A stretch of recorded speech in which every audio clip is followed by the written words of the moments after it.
Okay, so next we're going to look at an example of rationalizing. Maybe we'll look at a couple examples here. So to rationalize, the goal always when we say rationalize is to not have a radical in the denominator. So if you see an exponent that's a fraction in your denominator, that means you have a radical. Because if we think about our rule here, so if I have a number, so let's say I have x to the 3 over 5. So this exponent is a fraction. This can be rewritten as whatever is in the denominator, the fifth root of x to the third power. So whenever you have a fraction, that means we have a radical. If this is x to some whole number, we would just keep it like that to the whole number. So our goal is to get rid of this radical down here. First thing I'm going to do is I can see if I can simplify anything to start with. And here I see I have the cubed root and x to the third. So I can start off by taking that x out of the radical. The bottom, we can't really change anything. Okay, next I'm going to rewrite this from radical notation to our exponent notation. So this would be x, and then this would be 6. This is to an exponent of 1, so the fraction would be 1 over 3. Whatever is in your index is in your denominator. On the bottom, I would have 7x, and I would put it in parentheses to the 1 over 3 also. Okay, so my goal is to make this a whole number in the denominator. So to turn this into a whole number, I have 1/3, which means I need 2/3 more to make it a whole number. Okay, the only time we add exponents is if we multiply by the same base. So I'm going to multiply by the same base, so this is our base, 7x, and I'm going to make it to the 2/3. So now I have the same base. When multiplied, we can add these exponents, and whatever I do to the bottom, I need to do to the top. Okay, so now what we have x, I have 6 to the 1/3, and 7x to the 2/3. Actually, you know what? In this step, I'm going to show we have two bases here. So this 2/3 would go to each base. So this would be 7 to the 2/3, and this would be x to the 2/3. And then on the bottom, we have that same base, 7x. And when we add these exponents, it's equal to 1. So I have 7x to the first power. I need some more space here. So I'm going to rewrite each of these back into the radical notation. So I have x. This would be the cubed root of 6.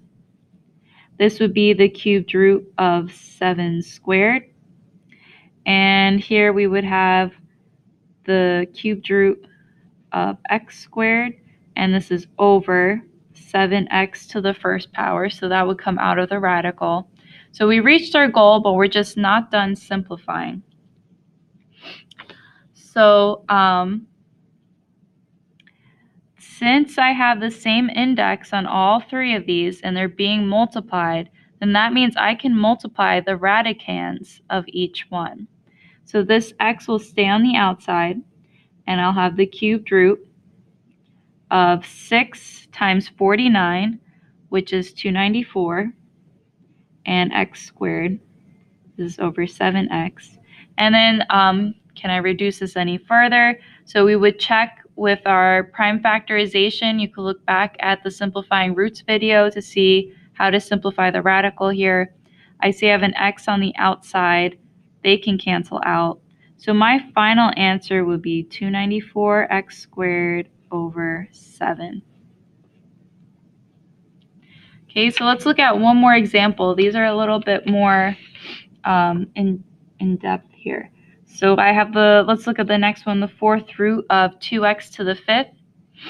Okay, so can I simplify this at all? Well, if I have the same index, I can rewrite this as one whole fraction.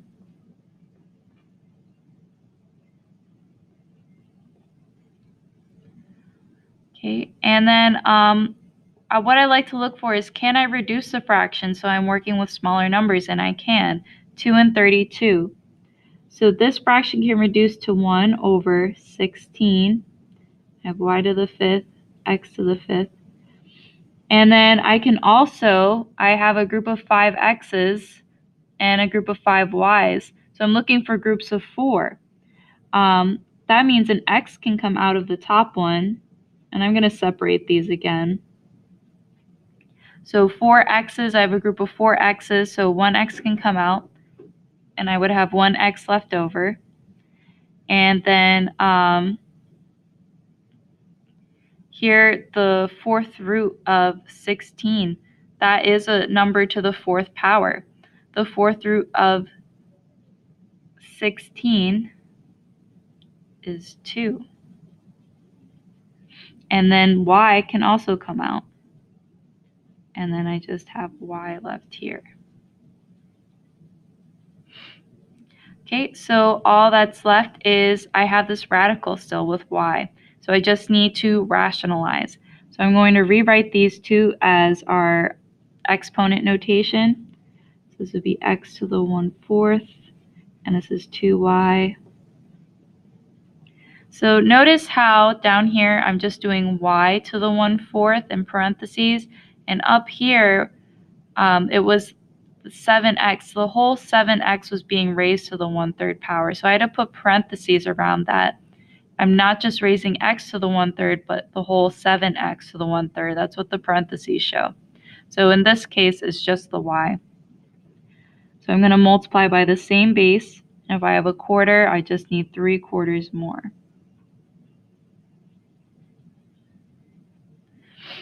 Okay, so from here, I would have, on top, I would have x, and then I'm going to put these back in the radicals. So this would be 4th root y to the 3rd. And then on the bottom, this would become y to the 1st power. So I would have 2y times y to the 1st power. And then just to finish this up, I would have x. I have the same index here, so I can write them both in the same root. And then down here will be 2y squared. And this would be your final answer.